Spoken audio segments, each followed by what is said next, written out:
Not every American understands the absolutely vital role that Germany and its honorable Chancellor Merkel are playing in defense of the idea and the conscience of the West, but all of us who do, let me say thank you. My friends, in the 4 decades I have attended this conference, I cannot recall a year where its purpose was more necessary or more important than this panel is going to ask us to consider whether the West will survive. In recent years, this question would invite accusations of hyperbole and alarmism. Not this year. If ever there was a time to treat this question with a deadly seriousness, it is now. This question was real half a century ago, when Ewald von Kleist and the founders of this conference, indeed, it's why they first started coming to Munich. They did not assume that the West would survive because they had seen its near annihilation. They saw open markets give way to beggar thy neighbor protectionism and the poverty that imposed.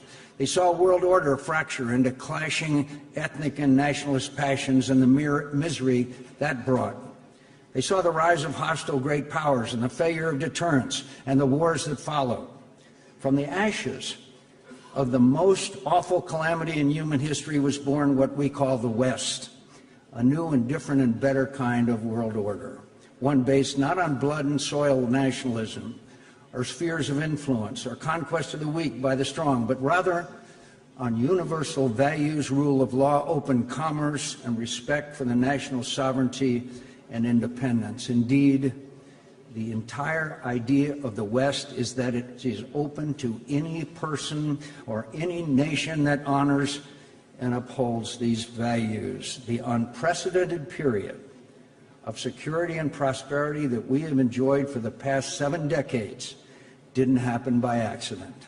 It happened not only because of the appeal of our values, but because we backed them up with our power and persevered in their defense. Our predecessors did not believe in the end of history or that it bends inevitably towards justice. That's up to us.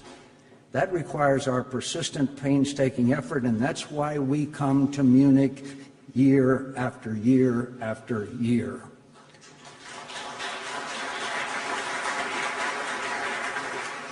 What would von Kleist's generation say if they saw our world today? I fear that much about it would be all too familiar for them, and they would be alarmed by it. They would be alarmed by an increasing turn away from universal values and toward old ties of blood and race and sectarianism. They would be alarmed by the hardening resentment we see towards immigrants and refugees and minority groups, especially Muslims. They would be alarmed by the growing inability and even unwillingness to separate truth from lies. They would be alarmed that more and more of our fellow citizens seem to be flirting with authoritarianism and romanticizing it as our moral equivalent. But what would alarm them most, I think, is a sense that many of our peoples, including in my own country, are giving up on the West, that they see it as a bad deal that we may be better off without, and that while Western nations still have the power to maintain our world order, it's unclear whether we have the will. All of us must accept our share of blame for this turn of events. We grew complacent. We made mistakes. At times we tried to do too much, and at others we failed to do enough. We lost touch with many of our people. We've been too slow to recognize and respond to their hardships. We need to face up to these realities, but this does not mean losing hope and retreating. That we must not do. I know there is profound concern across Europe and the world that America is laying down the mantle of global leadership. I can only speak for myself, but I do not believe that that is the message you will hear from all of the American leaders who cared enough to travel here to Munich this weekend. That's not the message you heard today from Secretary of Defense Jim Mattis. That's not the message you will hear from Vice President Mike Pence. That's not the message you will hear from Secretary of Homeland Security John Kelly. And that is certainly not the message you will hear tomorrow from our bipartisan congressional delegation. Make no mistake, my friends, these are dangerous times, but you should not count America out. And we should not...